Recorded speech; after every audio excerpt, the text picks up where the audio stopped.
it's your boy Ancient Albatross here behind the scenes as usual these days. But we have our usual suspects of the Cypher Unlimited crew. We have Spiggs 18 or Anthony. We have Alphadean or simply Dean. And just as a quick reminder, if you haven't already, be sure to follow us here on Twitch or subscribe to us over on YouTube. It is a great help for our channel, and we really appreciate all the help we've gotten so far. Without further ado, Dean, what are we doing here tonight? I haven't done one of these in a long time. Well, first of all, before anything else, guys, hello, how everybody? Missed you guys. It's been a few weeks. You know, I know Anthony and Al were on last week with the interview.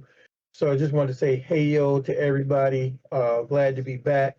But tonight we're going to talk about the Magnus Archives. We're going to do a walkthrough of the book, you know, talk about the highlights and, you know, just all the coolness, you know, the inspiration that the Magnus Archives is. I mean, if you haven't listen to the podcast, do yourself a favor and get to listening.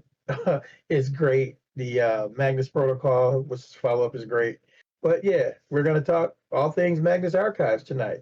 And hey, before we get into my spiel, I just want to remind everyone that the Darkest Woods still currently only has 22 hours left on the backer kit. So if you haven't checked that out, go check it out.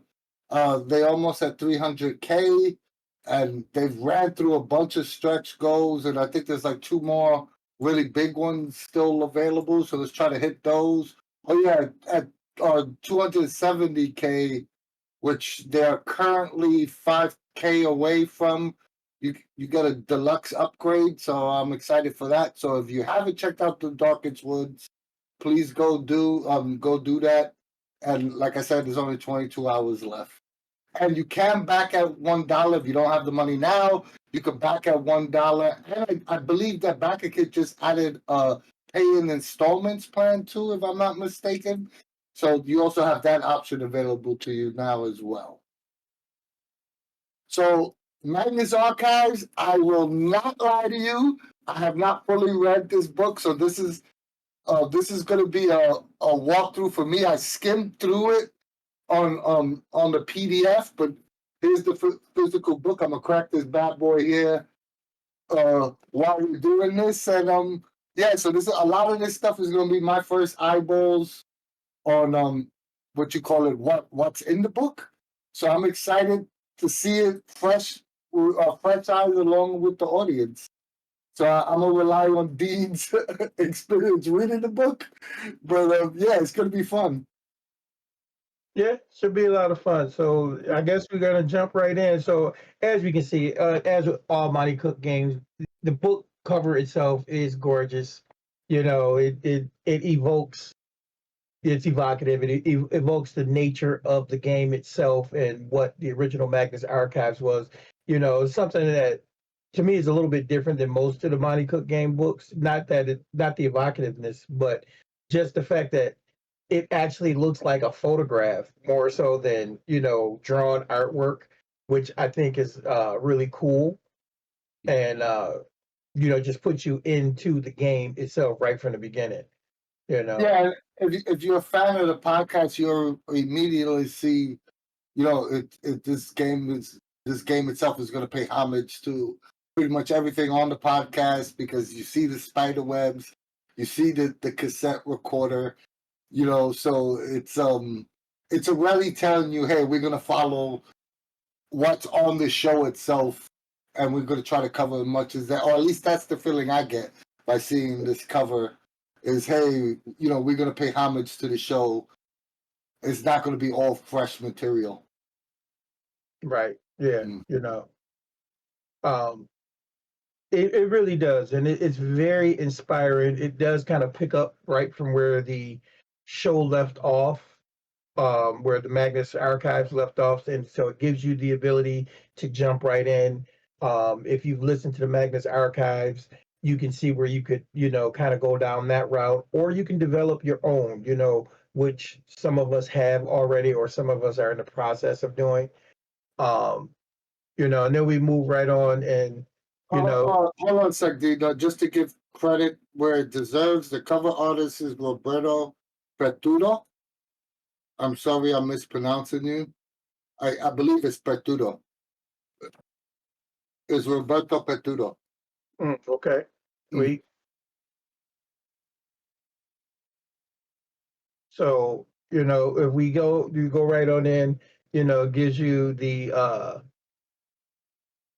symbol here for in the Latin, I guess, operating idea, which is pretty cool.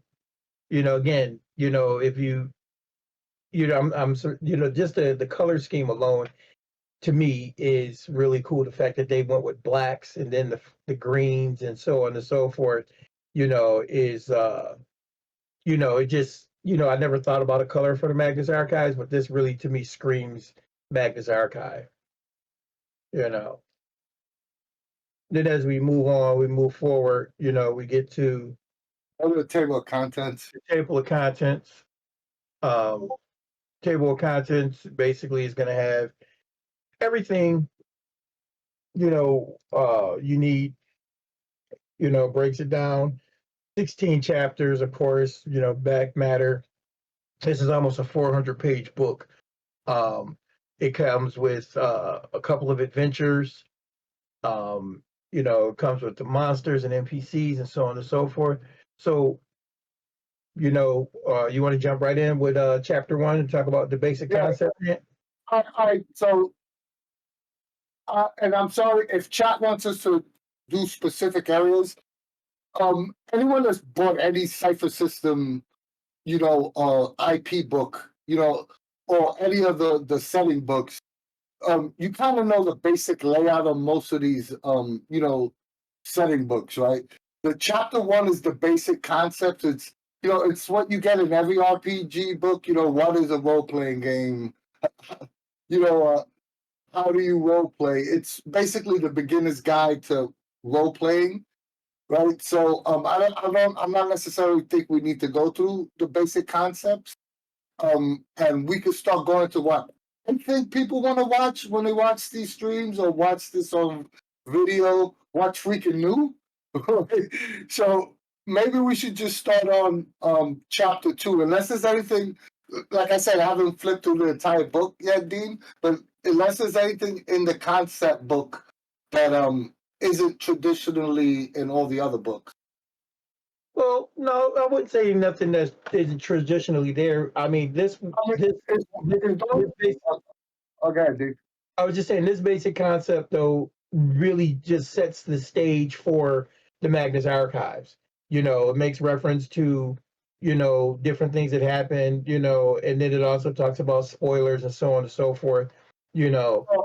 Chat is saying that they actually mentioned the stress mechanic on the first chapter, so maybe we should go over that. And it's also worth noticing that it's worth mentioning that not only does Monte Cook write the intro, but also Jonathan Sims and Alexander Newall, who are the creators of Magnus Archive, also wrote intros.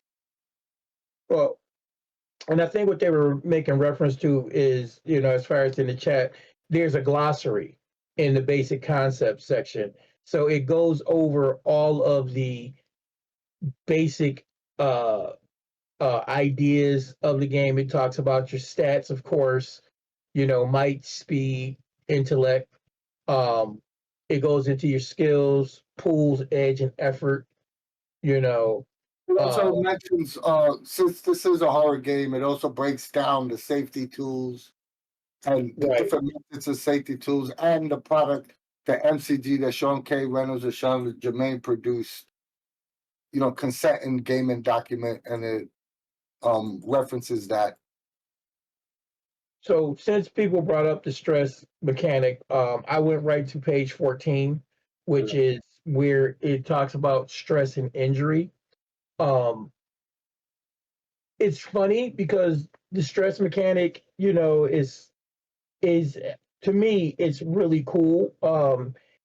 I think it's another way that breaks, you know, that kind of helps people not feel like they're burning through their pools, if you will, because the way the stress mechanic works. That's on page 14 or page 12?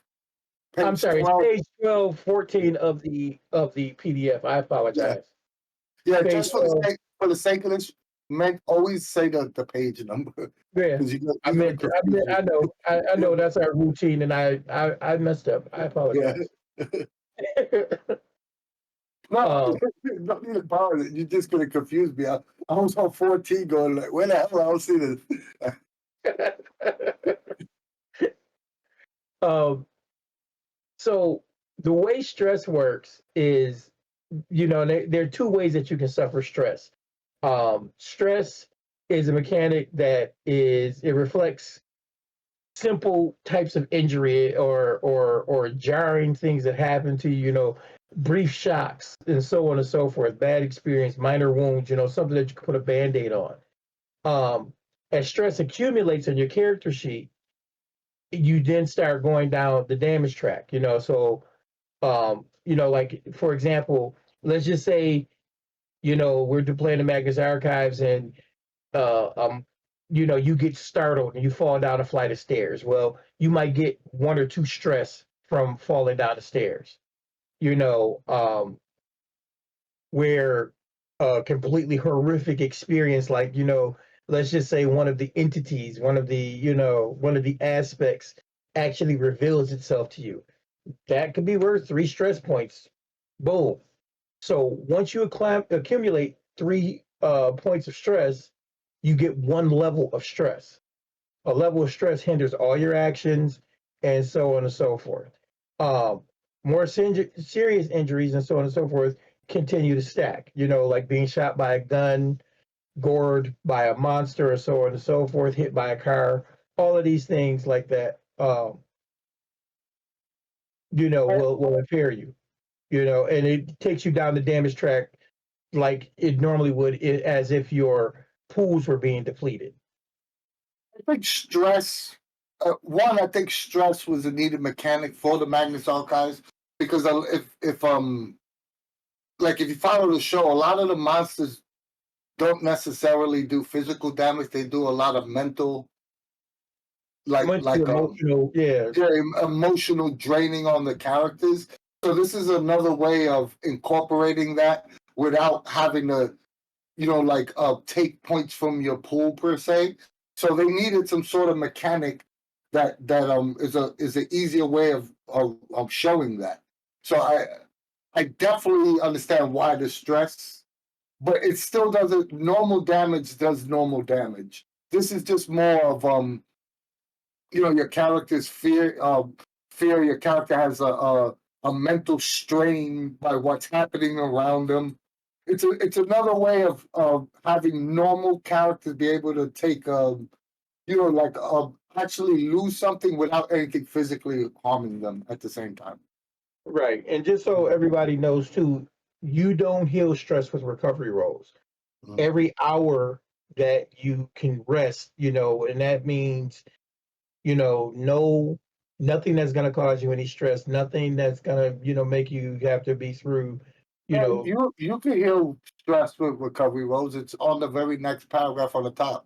it Rest says, allows you no, to you reduce reduce stress by 3 points for each Yeah. hour you rest. To get back points in a pool, you need to make a recovery roll. It is 2 different things. Recovery rolls do not reduce stress. I stand corrected. Yeah. Oh, so it's just straight resting. Yep. Straight resting. Mhm. You still have to spend recovery rolls to recover your points in your pools. Oh, that's Um, actually pretty cool. that's what I'm saying. It to me, it's a way. It adds another layer, and I think it will also give those people, those naysayers that have issues with having to spend points from both your pools for damage, as well as, it gives them another out, if you will. You know, so, but And in the narrative, to be honest, the third and fourth recovery rolls is gonna relieve your stress anyway. If you're taking a 10-hour recovery roll, you're still relieving stress because it's 10 hours. Unless someone's a total jerk and said, "Hey, no. I mean, look, the way I see it is this, Anthony. It's that's a not big that it's move if you didn't do that." If you no. would I'm do that saying to a player.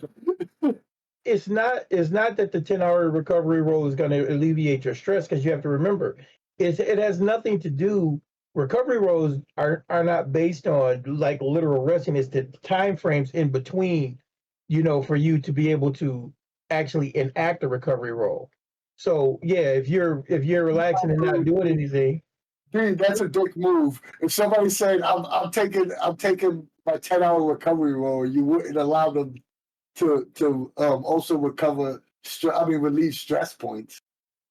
You're gonna tell me that you in game would make them have to separate that? Absolutely. That's a dick move. Chat, what do you think? I mean, Chat, what do you think? If someone's taking a 10-hour recovery roll, I'm like, okay, yeah, you can. Yeah, chat. I would definitely let the 10-hour let. I don't understand what you're saying now. Oh, let that one specifically, yeah. Mike said, I'm not playing the young game. Look, I don't know. Maybe I'm not explaining what the interpretation of how I'm seeing it, because if you think about like they tell you, your first recovery roll is an action. That's you catching a second wind. That's catching your breath. Your 10-minute recovery roll is like, okay, fine. I'm taking 10 minutes. I'm getting away from everything. So if you're literally saying that 10 hours you're not going to be doing anything in that space of time, then yeah, we can do it. But I'm saying if it's just like in the course of the game and we're playing it with the time, you know. You see that's what I'm not.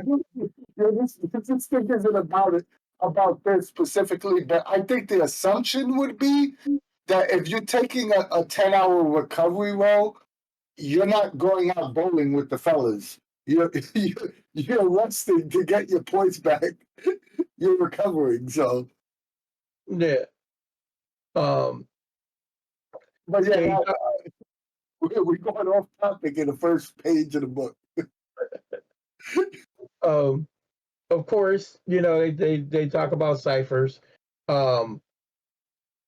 Most ciphers in the game, can be subtle, or no, there can be certain things that could be considered manifest ciphers. But once again, like normal, don't hesitate to use your ciphers.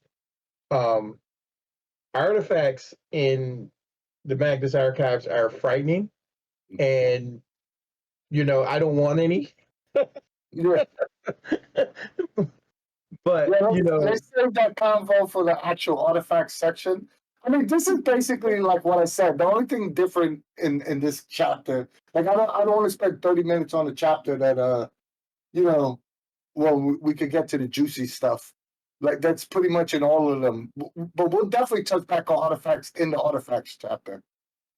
So moving on to chapter 2, we talk about character descriptors and skills, um, which is pretty nice. Of course, they give you the standard skill list that you see in a lot of their books, but there are some additional things on here which are kind of cool. Forensics, psychology, stuff like that. Um, of course, descriptions of all the skills and so on and so forth. I think this is worth saying because I actually saw this come up in the Old Gods of Appalachia Facebook group. Every one of these books has a suggested skill list, right? But that's exactly what it is. It's a suggested skill list. Just because the skill isn't written in this, like this group of 30 skills or whatever it is that each one of these individual, but doesn't mean that it can't be a common skill in your game or in your setting. Just because we'll pick something out, let's just say, let me see something that's not on this list. Weightlifting isn't on this list. It doesn't mean that you can't have weightlifting as a skill that most people could have because of the way your game works. Everybody's bodybuilding, right? And they say that here. It's just that I saw that on the Old Gods of Appalachia Facebook group. So I just want to reiterate that. Like this is a suggested skill list. It's not like hard to find skill lists like you would find in most other games. So feel free to add as much or take away skills as you want when allowing your players to pick skills. Yeah. So another thing that's added to it, like a lot of people would always ask about, well, how many skills do you get, and so on and so forth. They do have an optional rule here where you can choose a second descriptor skill, but if you take extra skill, you automatically have to take an ability. Which is kind of nice. So because it basically, all descriptors, well, they say typically a descriptor will grant you a skill or two or whatever. But then you could literally choose another skill if you wanted to at character creation. Um, the extra skill requires you to choose an inability relevant to from that particular descriptor that you're taking a skill from. So that's pretty cool too. I mean, I like the fact they're giving more depth to. Yeah, I like the fact that it forces characters to take inabilities because inabilities actually round out your character and flesh out your character. Yeah, it adds more depth. Now, the descriptor list here. Hold on a sec, dude. The only thing I want to say about the way this is like worded, I kind of wish that they would have gave some examples of like a good inability to take compared to the skill you took. Well, no, it says if you become skilled at a task that you have. Wait a minute, hold on, right here. Where'd it go?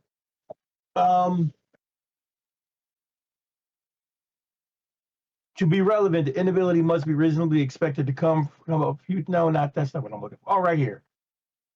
An inability is in the task from the descriptor that you took it from. So, like, let's just say you had one descriptor, but you decided you wanted a skill that came from Brave. If there was an inability with Brave and you took that skill, then you take that inability. Is the way it's worded. Yeah. No, I understand that. What I'm saying is, I kind of wish they would have had an example, just to make it easier. I guess. Yeah. Now this part I do really dig the descriptors list. There's some really cool additional descriptors here. I like the fact that they brought and some of them could be, I guess you could say, parallel. Just name the descriptor, the new one. New descriptor: cautious, cynical, Cynical. fastidious. Okay. Let's pick one, Dean. Let's go with fastidious. That's big. I'm gonna go right to it. Yeah. All right. So you're a stickler for accuracy and detail. You can't stand a mess, whether it's in your home or office, or a conceptual mess stemming from the failure to plan. Your stuff is neatly cataloged and perfectly ordered, so you never have to dig around looking for something. Meticulous, you believe it is never wrong. You gain the following characteristics: careful, so +2 to your intellect. You're trained in forensics. Suggested second skill, which you were saying that you were looking for, researching or identifying. Suggested inabilities. Yeah, okay, I see why they did it this way. Like I said, I haven't really gone through all the book. So yeah, this is awesome. They actually put the suggested skill in the descriptor itself. Okay, that's awesome. There's your example. Yeah, that's what I was saying. So, it's kind of right there. But yeah, it's pretty cool. I mean, I think everybody knows that Monte's smarter than me, so he actually put it in the place where it was supposed to go. So yeah, that's your perfect example. Yeah, that's dope. Yeah, that's what I'm saying. So now I'm curious on the ones that were. So did they change the ones that are already existing descriptors? Let's see, bold. Yes, they did. Oh, so even the existing descriptors that are in the CSR, they give you a suggested second skill and a suggested inability. Yeah, oh, that's dope. Yeah, so like I said, so this was really exciting to me because you know the descriptor list in the CSR is great, and normally if you look at like some of the other books, their descriptor lists are kind of small or they reference back. They're just copies of this. To see a new list of so many new descriptors is just exciting, and I really enjoy that aspect, because again, because everything with Cypher is compatible, now you really got some new stuff to add elsewhere. So Oh, they and even give you, look at Ferocious, right? That's on page 22, so 24 in the PDF. You Brutus, you get +2 to your might pool. You're trained, your skill, you're trained in tracking. Your suggested second skill, instead of extra skill, Ferocious can choose the following characteristics. Bloodthirsty. Once you begin fighting, you see only red. The first attack you make given in a combat is ease. So not only does this new format, right, applies to getting an extra skill, it actually applies to getting a minor ability. yeah. You know what sucks? That now, because I'm greedy, right? Now I want the way the skills are written in, the way the descriptors are written in the CSR to be written this way. Because this only, I could definitely see it applying to Magnus Archives, but this should be the staple, like the standard for all the scripters going forward. Well, here's the only problem with that thought process, Anthony. And I mean, I could, unless they would just like do it like a PDF errata or something like that. Every few years, we'd be getting a new CSR because it'd have to be rewritten with the new innovative, cool shit that they do. Dean, I never said it was logical. I just said that's what I want. The heart wants what it wants, buddy. The heart wants what it wants. Yeah, this is a great way of doing it.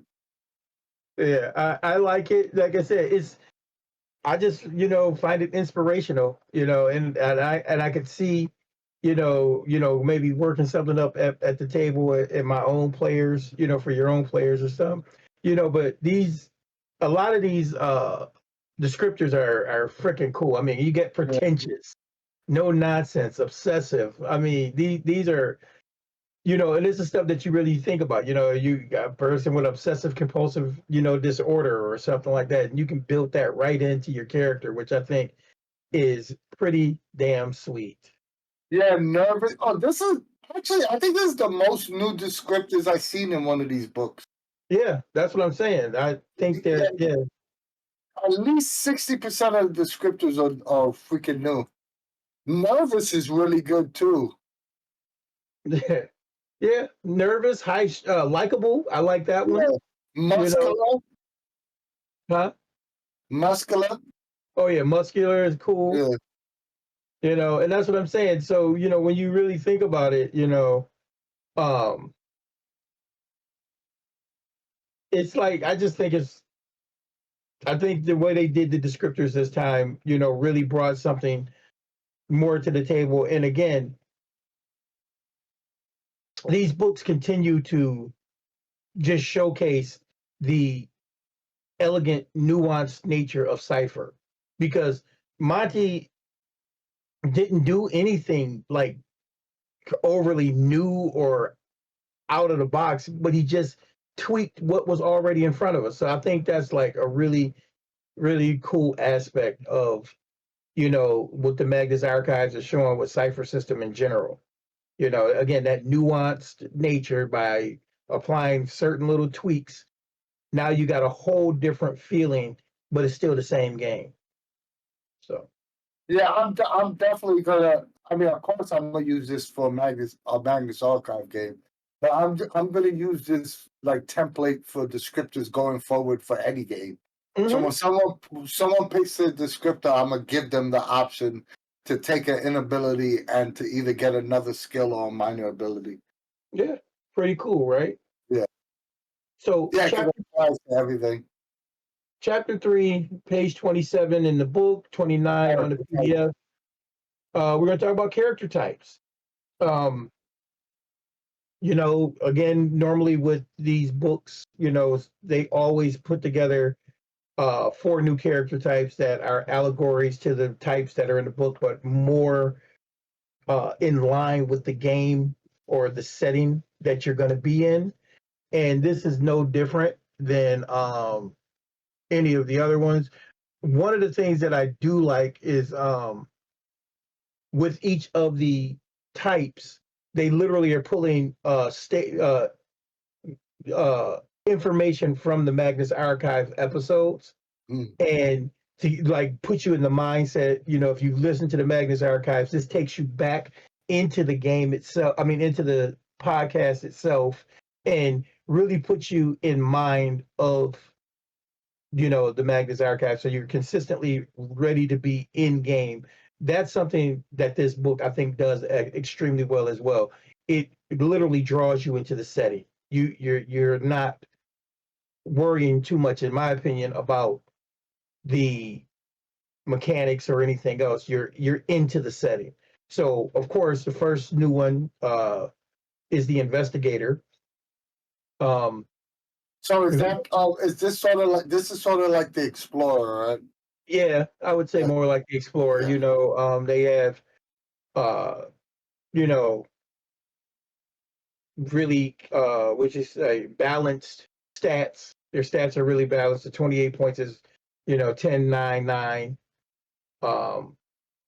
You get investigative skills. You get trained in 2 skills related to investigation that you're already not trained in. You know, choose 2 of the following. They got discerning motives, forensics, intimidation, perception, persuasion, research, or tracking, all enablers, which is freaking cool when you think about it. As an investigator, you would want to be well-rounded. You would want to be versed in, you know, so on and so forth. You know, you get weapon skills, like I said, versed in light and medium weapons. But then you get investigator abilities, you know, and you know it goes into, you know, the different abilities. So you get to choose 2 more investigator abilities, and the investigator abilities are, to me, kind of sweet, you know. Yeah, it's more a little more narrowly focused than an explorer would be, but that would make sense because you're trying to cover all the roles of the actual setting. Right. Yeah, I mean, you can make the perfect detective, especially a lot of it, and it's also worth mentioning for those that are watching that are traditional Cypher System, are versed in the Cypher System. There's quite a few new abilities that aren't in the CSR, which is always nice because, you know, like the Eric Frankhouse complaint that they I hate when he says that, but he always says, oh, they rehashing things. This is definitely not a rehash because I could tell you just in tier 1, there's 3 abilities that are not in the CSR. Careful observation, follow the trail, and missing detail, and that's only tier 1. Right. And the other nice thing about it is, like you said, because it is, again, if you look at all the setting books, when they have types in the setting books, they are focused. They lend themselves to the game that you're playing, or the setting that you're in. And here's the cool part. What I kind of dig about it is if you decided to let somebody play, say, an explorer or an adept or whatever, as far as the Magnus Archives is concerned, the character would work and be okay, but the character would also be at a bit of a disadvantage. You know, you'd have to do some, you know, you'd have to do some flexing in order to really get in the groove and become the viable character that you want it to be, because the people who are, you know, using the types are definitely built to be in this world. So, but like Anthony said, the investigator, you know, different abilities, so on and so forth. core 6 tiers like everybody else. They give an example. They give an example on page 35 of a completed investigator. It's it's just really nice. Yeah, I love this breakdown, especially on books like this, because the assumption is that someone that purchases this book isn't necessarily a fan of the Cypher System, but a fan of Magnus Archives.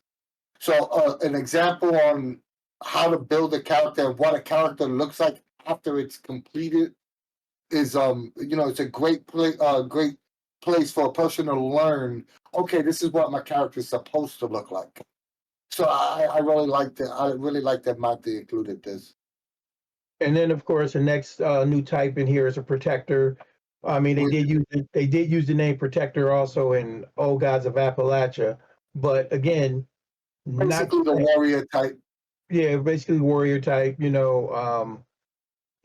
you watch the Magnus Archives, this would be Basira. But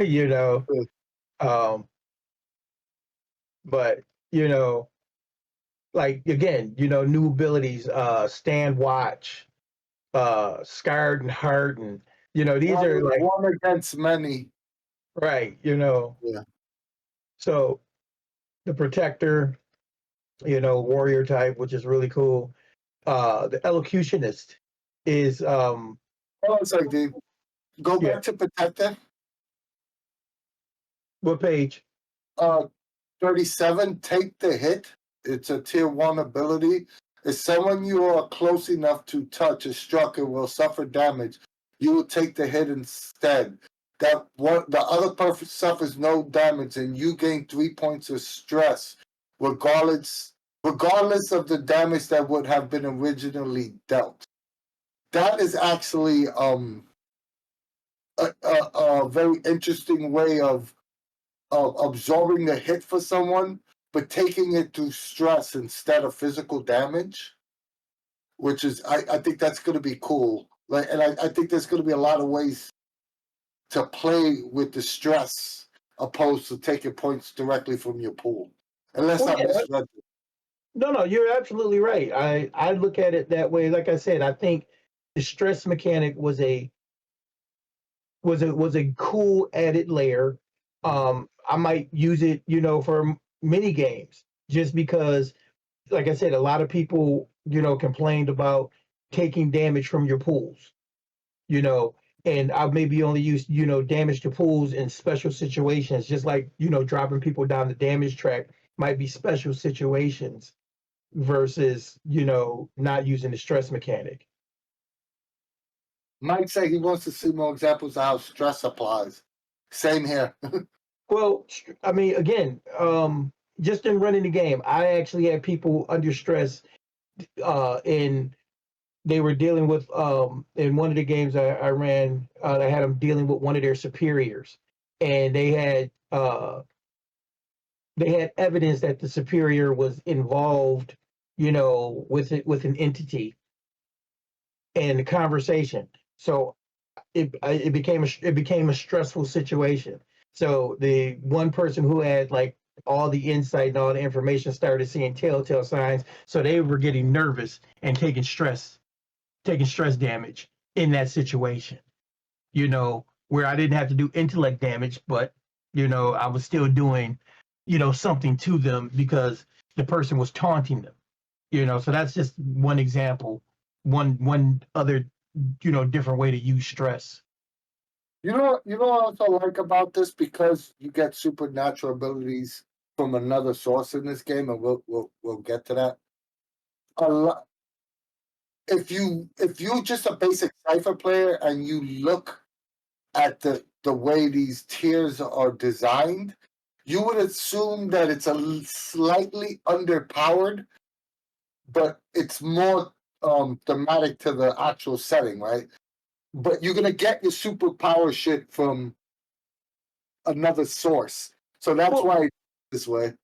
Yeah, that. But also the other aspect that this to me is D20 modern. It's more modern based. Well, that's what I'm saying. To me, another thing that it does, you could literally and nothing against Old Gods, because Old Gods of Appalachia is a great game, fun. But this really takes you into the realm of being able to run like a Call of Cthulhu game or something like that, because you are playing normal people in, you know, abnormal situations. And I think that if the players understand that aspect, then you know what, when you finally make that leap, if you make that leap, because you don't necessarily have to do it. You know, you can run your character all 6 tiers and not necessarily, you know, well, everybody's going to be touched if you go 6 tiers, but but you know, but you could stay relatively human overall, is what I'm getting at, which is another aspect that I kind of dig about it. Go to the next one. The elocutionist. Basically, an elocutionist would be, I guess you could say, kind of a speaker, but what they do is they are the ones who investigate people's weird experiences, and they're the one that helps people. They're like they're like your therapist, if you will. Yeah, So that makes it's the closest to the speaker. Scroll up so people can see that image, because the image is really cool looking. oh yeah, the spiders. Yeah.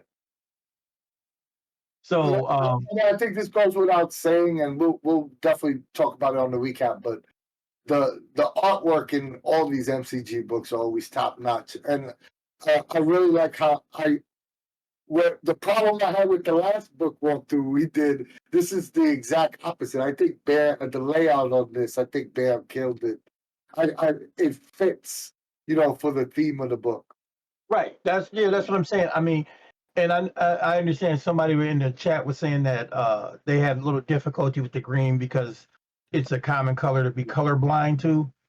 Oh, I But never even thought about that. That's actually a great point. yeah, and I understand your pain. So you're probably seeing it in shades of gray, but I could still see this in shades of gray and still kind of be like, okay, this is cool. This is like really cool. It's just that, I think the green kind of speaks with all the black and white, all of the grayscale that they use throughout the book. So I think it's kind of cool there. And once again, it isn't any different. It seems like every tier they have some like enthrall is in here, but an encouragement, which are in the CSR. But it seems like every tier has at least 2 or 3 new abilities that aren't in any other book except this one. Like verbal disguise, I think is freaking cool. Inner defense, these are just some cool abilities, and these are all at tier 1. And when you think about it, depending on how you want to run your Magnus Archive game, if you listen to the podcast, you realize that a lot of what you're doing is storytelling and build up to a moment. So, it's really, I think it's really nice that the character types and the abilities that the characters get from the types also speak to that. They also speak to the buildup. They also speak to the ability to tell these actual grounded stories. Because if you really think about it, even though there's a massive supernatural element to the Magnus Archives, overall it's very grounded. Until you get into the craziness. For that until that point, it's grounded, and this works very nicely for building a grounded character or a more modernized character. But yeah, the elocutionist is a very interesting character. And then of course, last but not least, which would be the allegory to the adept, is the occultist. The occultist is just that. This is a person who's always been fascinated by things that should be left alone. And they play with Ouija boards and so on and so forth. So educated, well, intelligent people, things of that nature. But definitely that. This picture right here, that doesn't that scream The Exorcist to you, Anthony? Yeah, absolutely. If you notice on tier 1, it has you could take the already tainted ability, which gives you access to one supernatural ability from jump. And I know no one else at tier 1 has that access. Right. And already tainted, it's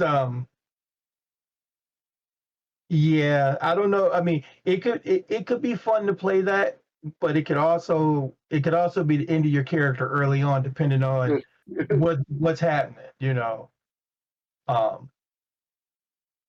But yeah, so of course. Hold on, it's also worth noticing. You see, there's a purple image and a green image, and I haven't read the book, Dean, but you could correct me if I'm wrong. The green image it's a non-supernatural ability, right? And the purple is a supernatural ability. You see? Okay. Yeah. Correct. But they have, like, some of the abilities actually are both. Yeah. Like mesmerism. You can transfix an immediate person with an immediate distant target, lose their next action, and is unaware of anything that happens during that round unless they are attacked or otherwise shaken out of it.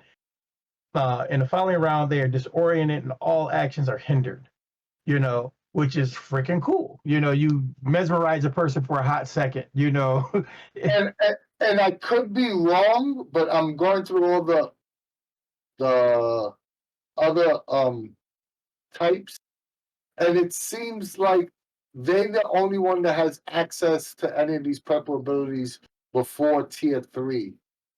Correct. All the other ones don't have access to special abilities or what's considered a special ability until tier 3, but the Occultist has access to it at tier 1. Let's just go over, like, the example of the characters. Let's go over the example of the Occultist, just to give people an idea of what a character looks like when it's done. Yep. So it starts out, it says Terry wants to create an occultist, hoping her extra knowledge about supernatural will make a difference.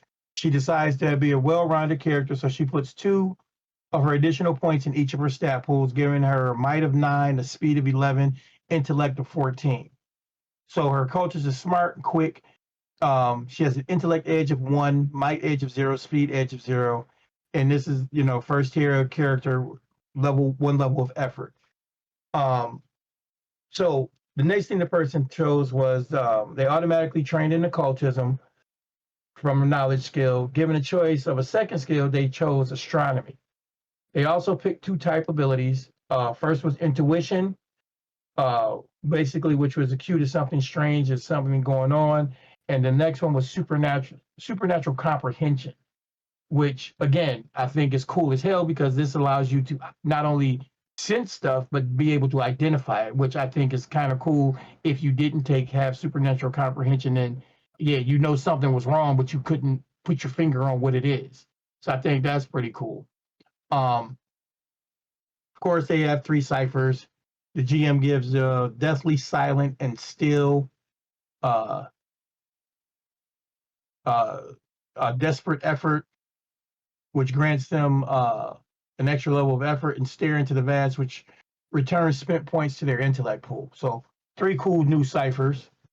For the descriptor, the person chose pretentious, which added 2 points to the intellect pool, bringing up their intellect pool to 16. Also gains training in intellect defense. So they said the person begins developing a backstory about how the character used to go around debunking paranormal claims made by scammers and psychics until one day they couldn't. For the focus, they chose leads. This gives the character natural charisma, which grants training in all social interactions at first tier. Also, they gain good advice, which means when they help another character, the other character has an additional asset to that task. For a character arc, the person chose AIDS friends and decided that their character was young, had a mentor who introduced them to the paranormal. That mentor has since gone missing, and they would like to find them in order, to figure out, to gain some closure. So, which is really cool. They automatically give you examples of taking a character arc, Magnus Archives is definitely one of those games. Yeah, you can definitely do one shots in it, but I think I think it's way richer to run a campaign. At least, try to run at least a season. Because And not only that, I think character arcs are very important in Magnus Archives. You need a way to connect the characters more than just what the narrative of the story is. Right. You need a way to connect the characters to the narrative, as well as the setting, as well as each other. And to each other, because if they all just investigators, that could get boring really quick. Well, that's what I said. That's what I said. To the setting, to the adventure, and to each other. That absolutely, And then, of course, we come to chapter 4, which is on page 58 or 60 in the PDF. Probably my favorite part of the MCG books.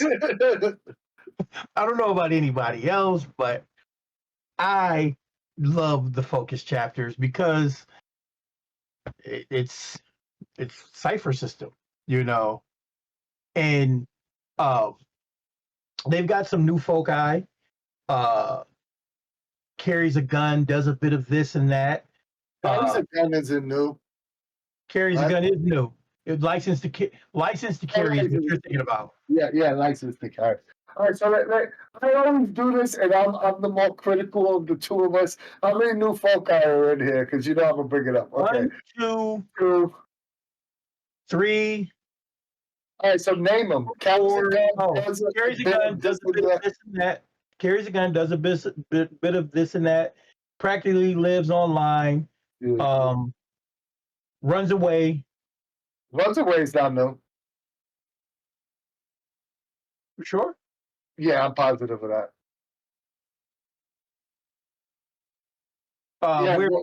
Where's a badge? That's the other one. Yeah, so there's 4. 4 new foci. All right, and then I also love foci, and I know for the sake of someone that's not only purchasing this book but is a fan of Cypher System and purchases everything.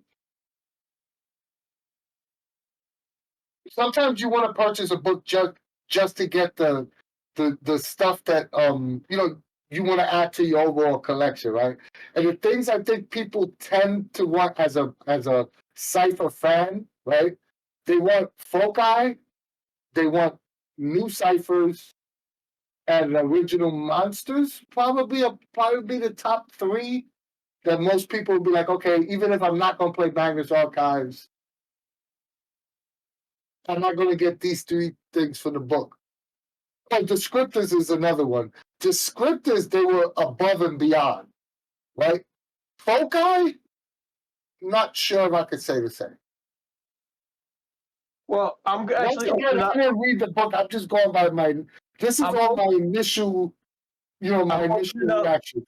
I'm going to open up the Cypher System rulebook right quick and just do it because I didn't actually do this comparison. I want to look at Explorer's Dark Places, compare the two, see if there's any differences. Oh yeah, that's a good idea. What page is Explore? You open it and I'll find it in Magnus. On Magnus Archive, it's page 63. Okay. And 60, on 63 in the PDF or 63 in the book? All right, 63 in the book. Yeah, I got it. And give me just a second.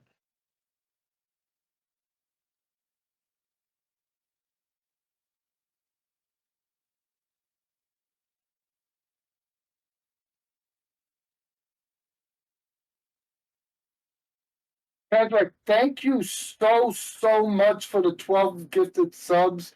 We really appreciate it, and you didn't have to do that, but from the bottom of my heart, thank you so much. That's so awesome that you did that.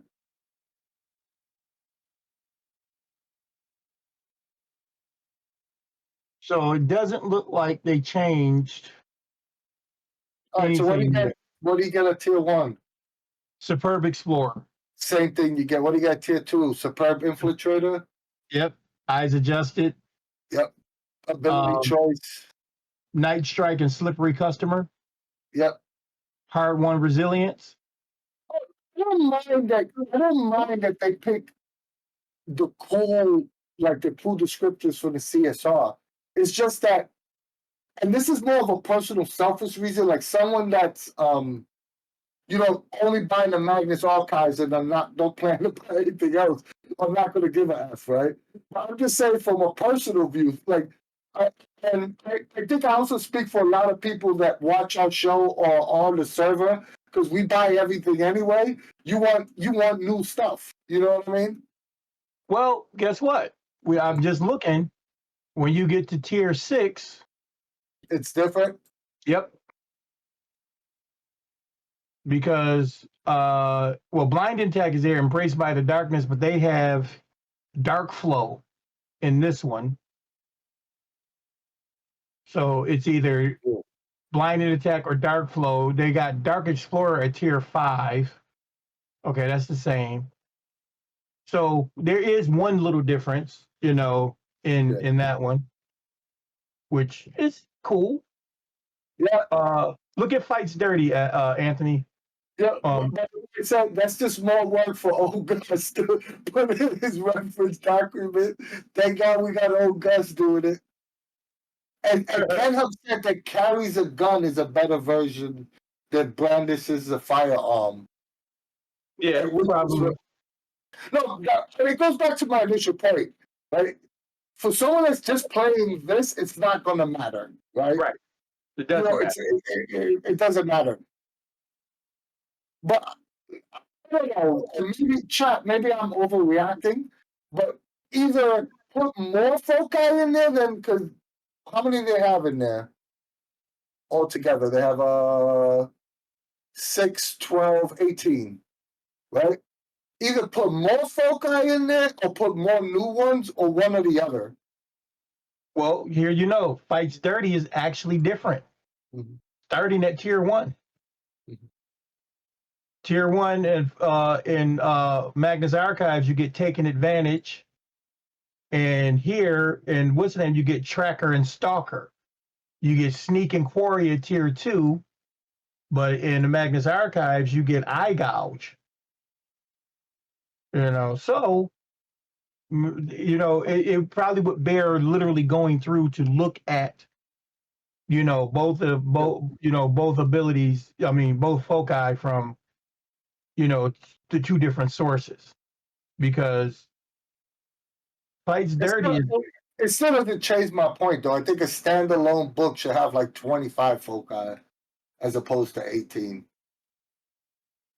It depends. I mean, again, I understand what you're saying, but the fact of the matter is, they give you the foci that are focused towards the setting, and then you do have the other book if you want it. You have other books if you want to introduce other things into your game.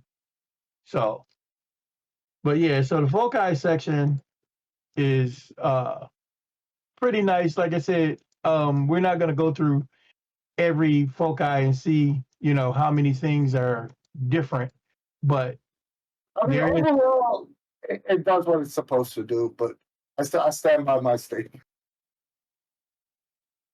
So also in this chapter, they're going to talk about the avatars. And the avatars end up granting you, these are the supernatural entities which Anthony had touched upon earlier. And by becoming involved... 89? Yes, 89. Getting involved with the avatars will then open up supernatural abilities and so on and so forth.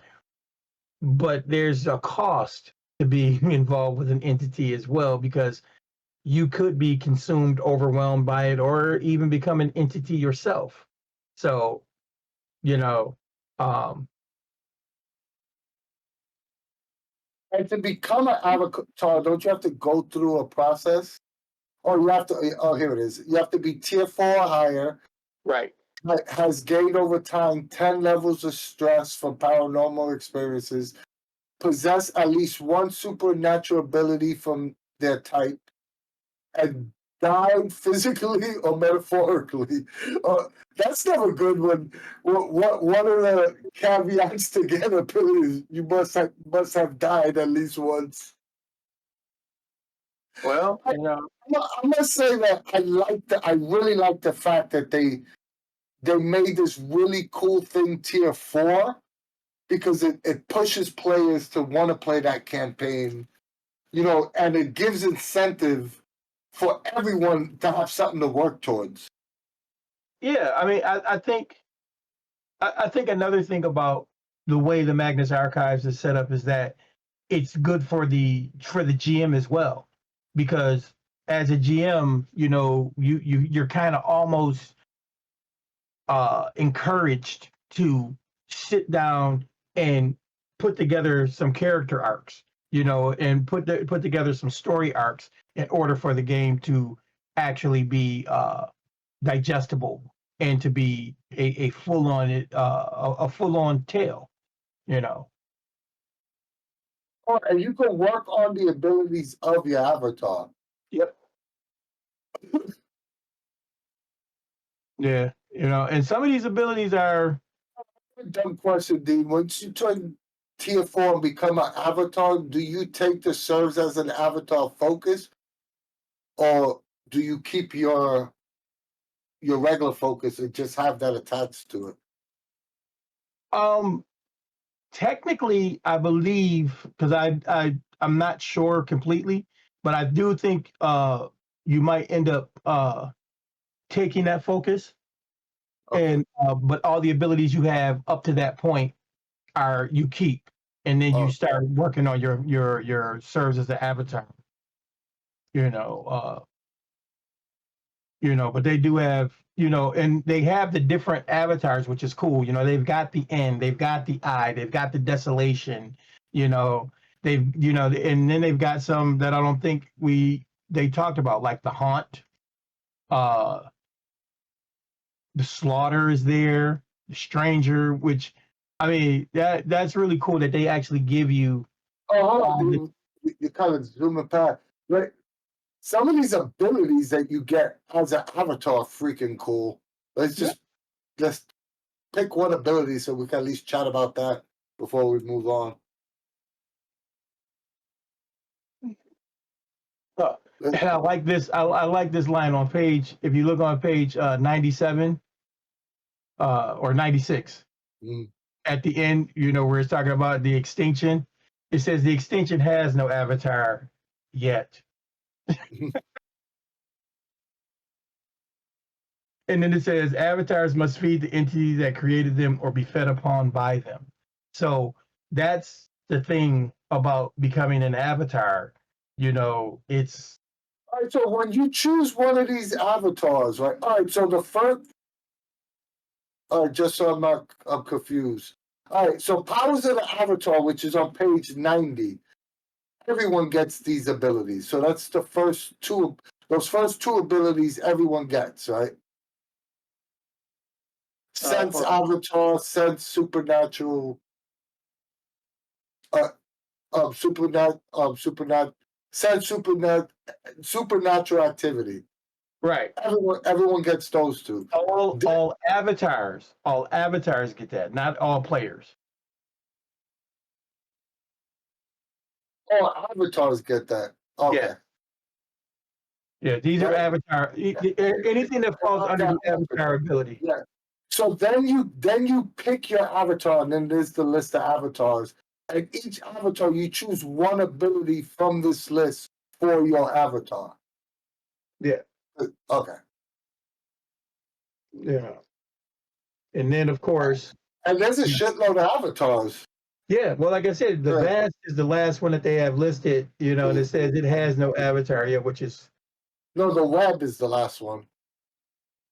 I mean, the extinction. Oh, the extinction is the last one. So it's 1, 2, 3, 4, 5, 6, 7, 8, 9, 10, 11, 12, 13, 14, 15 avatars they give you a list of. And you can create your own avatar because it's pretty simple, straightforward how this was built. Yep. 15 is a good number for a core book. And then, we hit page 97, chapter 5, the equipment chapter. The equipment chapter, just like any other Cypher book, gives you basic, starting equipment ideas. It gives you equipment levels so you understand it. Talks about different kinds of things, weapons and so on and so forth, miscellaneous services, and so, but there's a list, and there's actually a chart on page. Between this equipment list and Oh God to Appalachia, you have enough to make any D20 modern game now. Any modern setting, it covers all the bases. Yeah, now page 102, there's a actual chart with, it broken down from inexpensive items all the way, and it goes on over the next couple of 3 or 4 pages, and goes on to different, levels, price levels, and so on and so forth. So the equipment section is decent, and like Anthony said, if you combine that with Old Gods of Appalachia, any modern game that you want to run, you have what you need. Yeah. And it seems that they have 50 ciphers? Yeah, about 50 new ciphers. Yeah, and most of these are new, which is a great thing. And that's another important thing in the game. It is called Cypher System, so introducing new ciphers and being able to look at the ciphers as well is kind of cool. To give you as well, give you some more ideas on how to build ciphers. Like for example, the breathing room cipher instant, 1d6+1 as part of a physical action on your part. An attack, an accidental bump, startling shout, whatever, you force an NPC with an immediate range whose level is lower than this cipher to drop whatever they're holding, which is cool. I love these circumstantial ciphers. I was always a sucker for those. So stuff like Flee the Hunt, like those are those ciphers that you may have for, 4 or 5 sessions in a campaign. Like, and it says, if you're being chased, you get away. The pursuer eventually gives up based on the circumstances. However, if the pursuer is given the opportunity, such as you returning, they may begin to chase again. And this time is resolved normally. But those are those ciphers, right, that are so satisfying when you actually find the moment to use them. Those circumstantial ciphers, I'm a sucker for those. And I know most people will be like, oh, this is useless. To that one session where you had that cipher, for 4 sessions, 5 sessions, to that one session where it actually comes up, you feel, like you feel so accomplished for using it. So yeah. So I'm a sucker for those. Yeah, and I mean, and it's funny because some ciphers can actually become those situational ciphers too. When you think about it, like if you look at, like, guess you had to be there. You recall any one experience you've ever had. The experience can be no longer than 1 minute per cipher level, but the recall is perfect. So, for example, if you saw someone dial a phone, you remember the number. That's a really cool one. But again, it can become very situational. Yeah, I always when I look at cipher books, and I look at especially books like the Magnus Archives that are meant to be a standalone, you only need this book to play. I always look to say, okay, does this give you enough to run a campaign? And 50 definitely gives you enough to run a campaign. Yeah. Now you lose poof. Yeah, 50 definitely gives you enough to run a campaign with. So, yeah. So, and I mean, I don't think we need to say any more about ciphers. We talked about a couple of them. So we move on to chapter 7, which is rules of the game. And this basically is the section that talks about how to play the game, how to run the game, gives all the GM advice, and so on and so forth. It breaks down the typical way that how Cypher System works and how to run, run the mechanics of the game. Oh, I love the fact that they added horror mode to this. Yeah. As a okay. I like that there's a what do you call it? A kind of a cheat sheet chart. They got key concepts. So that's like something that I would probably print up and just keep around, or even modify, for any type of game, because I think it's a really nice thing just to have, for your players and for yourself as a GM, especially if you're new, kind of keep you uh in the loop of what you're doing. But it goes on to talk about determining task stats, determining task difficulties, and so on and so forth. Of course, gives you the standard chart about from your target number and your difficulty number. It talks about modifying difficulties, and so on and so forth. I love the wording on combat between PCs. It's slightly different from the CSR, and I think it's actually phrased better. What page is it on? 127. When one PC attacks another PC, the attacking character makes an attack roll. The other character makes a defense roll, adding an appropriate modifier. If the attacking PC has a skill, ability, asset, or other effect that will ease the attack, if it were made against an NPC, the character adds 3 to the roll. It's the contested roll. We've been saying that for the longest time. Yeah. But they actually explain it in examples now. Right. So 3 for 1 step, 6 for 2 steps, and so on. Like it's phrased, it's explained, it's phrased better. Right. Yeah. Exactly. Goes into more in depth on. And they seem to add stress to everything. Because it says, I want to see where stress is explained. It should Right be here. It says stress and injury. Look on page 128. 128. And basically, it says there are 2 ways that characters can suffer damage. One is stress, the other is injury. Stress reflects things that affect the character briefly, such as shock, a bad experience, minor wound. Injury is actual serious physical wound that might send you to the hospital. And then it goes on to break down stress even more. And it shows you about accumulating stress, how it can affect you adversely. Basically, the more stress you have, the greater the penalties, and I think it's also a cool reflection too, gives you that cinematic nature and less gamified nature where your character is being affected, because you are playing in a modern game. So guess what? 3 levels, three points of stress equals 1 level of stress, but now you're hindered because you are under duress. You have to get out of that situation in order to be better. So I think that's. What's the 2 different pools called? Because you said 3 levels of stress gives you 1 3 level points.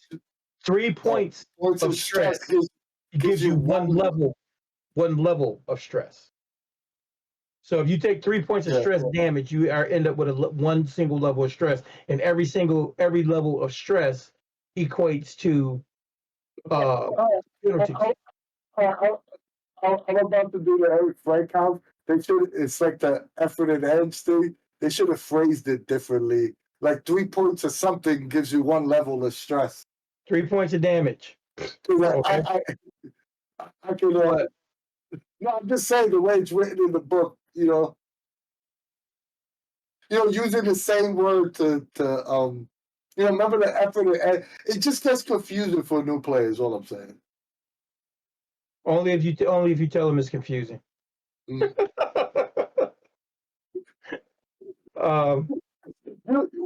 we do any of these videos, right, Dean will not say anything negative about anything MCG.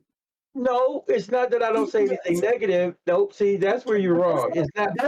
That's not even a negative point. That's just it's an honest truth. You're not. Just if edge confuses new players, that this will confuse new players. Like it took me 2 seconds to. Chad is agreeing with me. Spiggs 100%. That's Mike agreeing with you. Mike always agrees with you. Oh, so you saying Mike is the Dean version for me? Like I said, it's not that I won't say anything negative. You know what? The difference is, I'll put it this way, and this is, I think, where most people fail to understand where I come from. I look at things through the lens of, you know, let's make it as simple as possible, and I will do my damnedest. If I got to explain it 14 different ways to a player in order for them to get it, it can be done. Versus going, oh, they should have just did this differently. They didn't. You know, and if you want it different, you explain it different. That's all. Chat seems to agree, and so yeah, you absolutely right, Bright Crazy Skull. It isn't negative; it is just a critical analysis. Right there, you go. Yeah. Yeah. They agree with me. No, I'm fine. No, I'm fine with you having your critical analysis. Like I said, I don't look at it in the same respect. That's all. Yeah. I'm not saying it's bad. All I'm saying is that it took me 2 seconds to like comprehend it because they used the same word. You know what I mean? That's all I'm saying. And so I could see if someone like me who's been playing Cypher for over 5 years, right? Well, actually longer than that. But takes like 10, 15 seconds to comprehend it. I can only imagine someone who's never played Cypher System how it would confuse them. And that's the same thing that happened with Effort and Edge, both of them starting with E and both of them sounding similar, that it takes a moment to have to explain it to them, a new player. And I think that this will have the same issue. Not that it's a bad design, not that it doesn't make sense. I'm not saying any of that, but it does make sense. I'm just saying that I could see it being confusing for a new person. That's all I'm saying. Don't report me to Charles, Dean. Dean's already sending a text. Anthony's saying something negative. Don't snitch me out, Dean. You know I'm not that type of guy. They're gonna watch the video. You told on yourself. You sound No. so snitchy, Dean. So another cool thing about stress, though, is that there are 2 types of stress.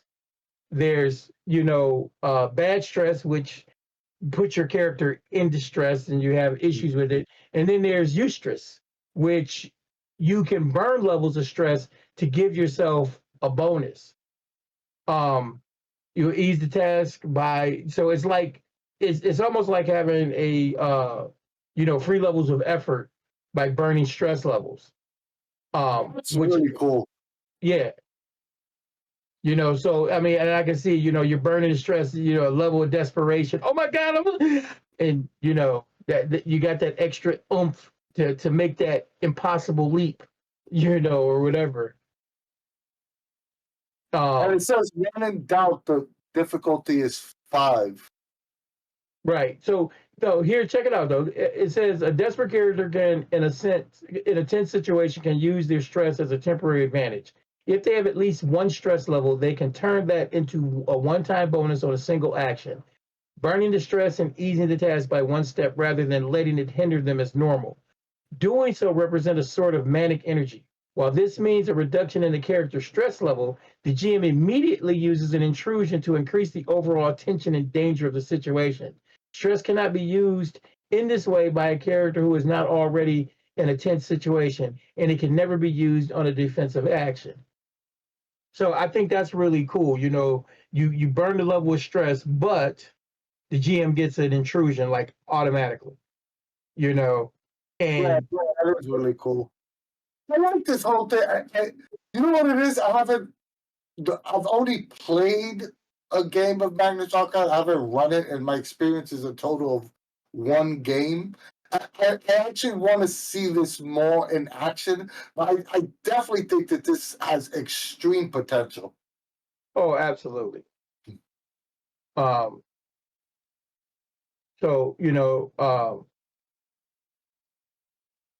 and then what I like here, like if you go to page 131, yeah, there's a whole section on how to determine stress, which I think Mike was actually talking about it earlier. So 1 point of stress, like examples: watching someone you care about in real danger, encountering a sudden surprising threat like a falling rock or attacker leaping from the darkness. Experiencing a very serious threat. Witnessing a supernatural event that will give you 1 point of stress. But when they amp it up, if you go to get 2 points of stress in a situation, seeing a supernatural event or creature up close, coming upon a gruesomely mutilated corpse, so on and so forth. Things that especially if it's not in your character's purview, I think it's really cool that it's set up that way, and you actually have examples. Is there a play mat for Magnus Archives? No, I don't think so. Because this would be perfect to put in a play mat. Yeah, Because this is something I would need to reference until I get used to it. Yeah, definitely. But it would be cool on a play mat. Yeah. Of course, there's stress over time. And it's a cool effect too, because you could have like it says occasionally an effect such as a curse or disease or some other circumstance such as possession of a dangerous artifact gives a character stress over time. For example, a character might be cursed to form painful boils on their flesh that worsen every day. This might be represented by them gaining 3 points of stress each day. The GM can assign that stress to the character 1 point at a time throughout the day, usually at inappropriate moments. Or it can accumulate all at once, usually about halfway through the character's day. So I think that's kind of cool too. That's just another way. Again, I'm looking at the layers of the nuance and the elegance in what they've done with Cypher System, because it's just pushing it again to those points where people talk about gamifying things, but it still keeps it in the narrative, if you know what I mean. Yep. Let me just address chat. They said they do have a play mat. It's in the all-in back of kit option, so that means I'm definitely getting one because I always back at the everything all-in level. So thank you so much for that. And Mike said they have a GM screen just for you. F you, Mike. you know how I feel about GM screens, and I know why you put that there. But yeah, you're gonna get a signed GM screen from Monte. Yeah, but so that's definitely something that I would like to see in a play mat. And I have a question for Chat, because Chat with no better or Dean, I think you've run it more than once, right? Yeah. Is this something? Do you think that the stress mechanic is something that most GMs either just do stress and don't do damage, or do damage and forget to do stress? Like, is this something that as a veteran Cypher GM has to start getting in a different mindset, changing, or I have to mix these both up? Or is this something like even in the written adventures, is it all stress damage as opposed to mixing it up? No. Because again, it becomes situational if that's what I've learned as a veteran GM for Cypher System. You realize that this becomes situational. This becomes a thing for you to use as a storytelling tool. So I think initially, because they would tell you how much stress this does or how much stress that does and so on and so forth. But then again, when you start getting into the avatars or the aspects, the entity aspects, they can do direct damage. You know what I'm saying? They can bypass your stress levels. They can directly affect your pools, or they can bump you down the damage track. And if you look at even from damage from hazards, the same thing. It kind of gives you that kind of weird understanding of how you can mix and match it. But I think if you're new, if this is the only thing you're running with Cypher, it'll be easy to grasp because it's built in. But for us, old heads with Cypher, it might be a slight adjustment, but I don't think it'll take you long to catch on. Charlie says that I would not bother with both in most games. Like in the Ninth Gate movie, Johnny Depp's character didn't need hit points. Yeah, so I guess I guess if you're writing the adventure out, not necessarily like improvising an adventure of this, that you're probably going to have plan the instances. Like I think most damage would be stress damage, unless I'm mistaken, right? And then occasional physical damage. Well, Is that like if is you that going to be the norm? look at page 134, and it's talking about exactly what I was saying about other types of damage. Some attacks, like venom from a serpent's bite or horrific curse or the presence of the distortion, have effects other than stress or shifting the PC on the damage track. These attacks can cause unconsciousness, paralysis, and so on. So you see what I'm saying about it? You'll get a rhythm, and you'll know where you're going to apply these things. But it addresses it right there, like I said, which I like the fact that it does add that. And I think that layer, it doesn't have to be. I don't necessarily think this paragraph addresses the question I'm asking. It's just telling you other types of damage, but I get your point though. I get your point that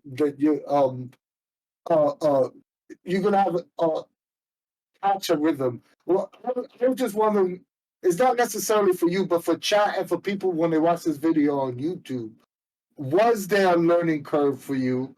I guess is what I'm asking. And if there wasn't, what was like did you have a specific method of, hey, I'm gonna make sure that at least when I'm designing my venture, is there I'm gonna throw in one physical damage encounter per session, or just what the mindset is. That's all I was asking. Yeah. Well, not that I'm incapable of doing it. No, I wasn't saying that. I'm saying the point I'm making is initially it was a bit of a jar, but once I started reading the book and seeing things, it clarified itself. Mm-hmm. This chapter, goes on to talk about other things like, the ramifications of death, recovering pools, healing actions, alleviating stress, distance, timekeeping, all the things. I like that it has the ramifications of death, because death can happen. Isn't necessarily the end. Yeah, and it isn't necessarily the end. Yes.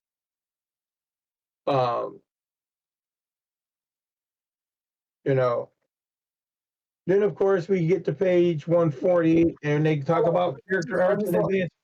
I just want to do one more thing too. They talk about scarring in this, which is actually a great chapter to have, because I think that's kind of unique to this book, and maybe Old Gods had it as well, but that's not something that you saw in the other Cypher System books, and it's a good, good to have those optional rules. Sorry about that. What 137. What page 137? In rules of the game.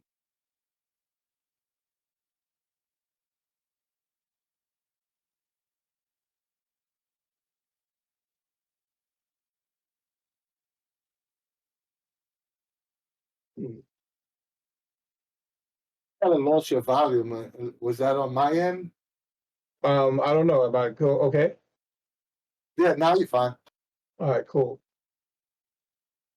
Yeah, I just thought, like I like those, like when they do those little like tidbits of stuff that you wouldn't normally do, especially for a new GM that wouldn't necessarily think, oh, hey, we could just put a scar on this person. They went through this dramatic thing, this explosive that happened, and now they have a scar. It doesn't necessarily affect your pools, but it adds an additional layer of narrative to your character and to the story.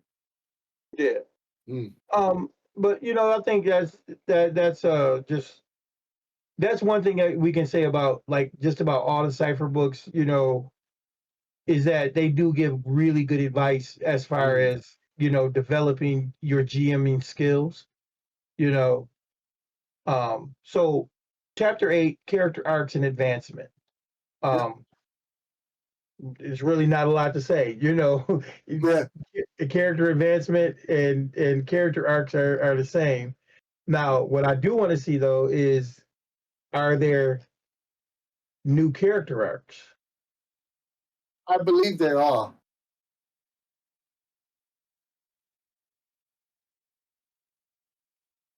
Yeah, some of these I haven't seen before. Yeah, me either. Develop a bond. I don't think I've seen that one. Yeah. Fall from Grace. Is Raise a Child in the CSR? I don't think Okay, no, Raise a Child is in Birth is. Raise a Child might be an Old Gods though. Mike said it is.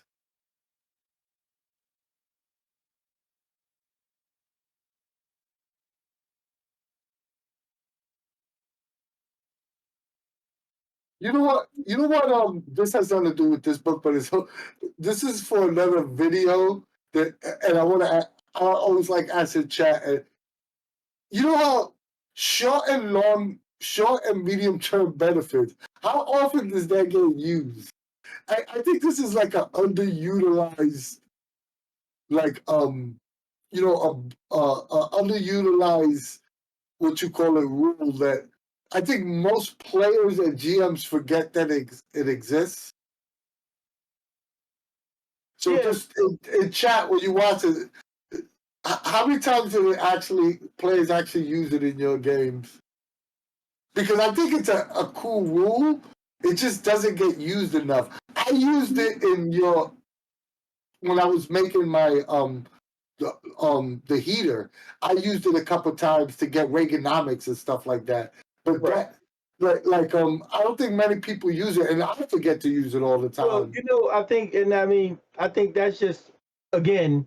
Well, Anthony, you got to run a campaign in order to remember to use it. Yeah, no, that's why I'm asking chat, like for people that do run campaigns, how often does it get used? Like Caleb said, as a GM, I never see it. As a player, I use it often because I remember it. Yeah. See, I mean, and like I said, as a GM, I will, especially when I'm teaching new players, like people who call themselves, veterans of the game. I don't bring it up, but new players, I'll bring it up, and I've noticed that with new players, they will embrace the idea of a short term or mid, or long term benefit. But don't see it much from from people who just regularly play. Bright Crazy Star, we're talking about short term and long term benefits. Mike said he uses them, but not he's done short term, but not long term yet. All right. So chapter 9 gets into the brunt of one of the biggest things that make the Magnus Archives the Magnus Archives, and it's the statement. And what's cool about this, there's actually a method right within here for the statement to actually be done by the group. So Nice. that's pretty cool. So you have a person who's a statement author, and it's like the player creates a name and a background for the character, and so on and so forth. They don't need game stats, just a name, But then there's a setup, next a different player takes the proverbial reins and builds whatever statement the author said by adding a few sentences about the background of the story. And this should incorporate the character as established, and it shouldn't countermand or change what's been said before. So this goes on with every player at the table, until you build a full statement, which is really cool because you're going to get some wild things and everybody is a part of it. So then after a statement is created, I would say what would be kind of cool is to like use a session 0. If I was running a campaign, I would use a session 0 and probably have 4 or 5 statements made, and then after session 0 I'd take those statements and craft particular scenarios based on those statements. This is freaking awesome. I really love this concept. Do they have an example statement in there? I believe they do.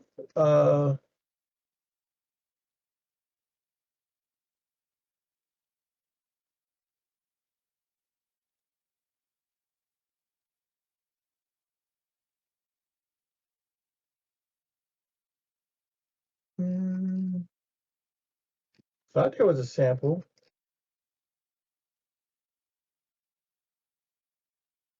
Maybe I missed it. I thought there was an example. But they basically do okay, here we go. What page?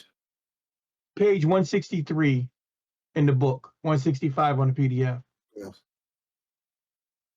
So it doesn't actually give you a full-on statement, but what it does is it breaks it down. So the statement begins. We get the name and basic suggestion of the statement's author, personality, occupation, or both. This comes from the first player, also called the author. Then the setup. The statement author is brought into the circumstances of his statement. This comes from a second player. We learn more about the details about the situation from a third player. The GM interjects. The GM makes necessary adjustments or additions that the group will use as the statement continues. Statement author reacts. First player provides some action that the author takes and what they're thinking and feeling about the situation. The twist.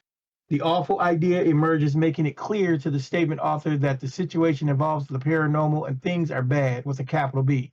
This comes from a fourth player or perhaps a second or third player.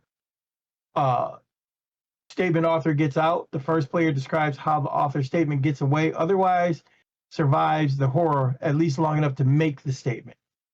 Final GM notes. The GM adds in any last details to set up the investigation. You know, then there's the denounce. Yeah, this is the breakdown. I would have loved, I think it's a missed opportunity to not have an example. I think there's a, I think in one of the adventures, there's a couple of statements. Yeah, because I think that if I was to start a campaign with like 4 people, I would make like what you said. I would have each player be the statement author once, and we'll run through this 4 times. And then I'll take that information and start crafting my first adventure based on what the 4 statements were. Yeah, I think that would be like hella cool, because I think that could actually be that could be 4 or 5 different sessions depending on how you wanted to do it. Yeah. And you could, like, when you take them home and you're by yourself thinking about it, you could figure out how to connect them so that one cohesive plot line. And you can figure out who the big bad is. And so you could encourage them to go and try to go in as weird, different directions as you possibly can. So it can make it fun for you as the GM to be able to, to like, okay, I'm going to take these 4 different ideas and, weave them together into one cohesive, plot thread. Yeah. I still think they should have an example of one, though. Just so, once again, for someone that doesn't necessarily understand role-playing games, I have an example to look. Just want to point out, Anthony, we are running long. It's 11:54. Yeah, let's go to the creatures and then our overall thought. Well, the entities. Mm-hmm. Yeah, so there's a chapter on entities, which again goes over all of them. This page right here is really cool because it literally gives you everything, all the different entities that come from, and they give you information on all of them. They talk about rituals in order to bring the entities into the world, or so on and so forth. They talk about avatars, the entities, the servants, which can always become antagonists even if a player becomes an avatar. And of course, like I said, they go through each of the entities. And it also gives you examples of what monsters and NPCs you should be using for this specific entity, which is very helpful when you're designing your adventure. I love the art on these too.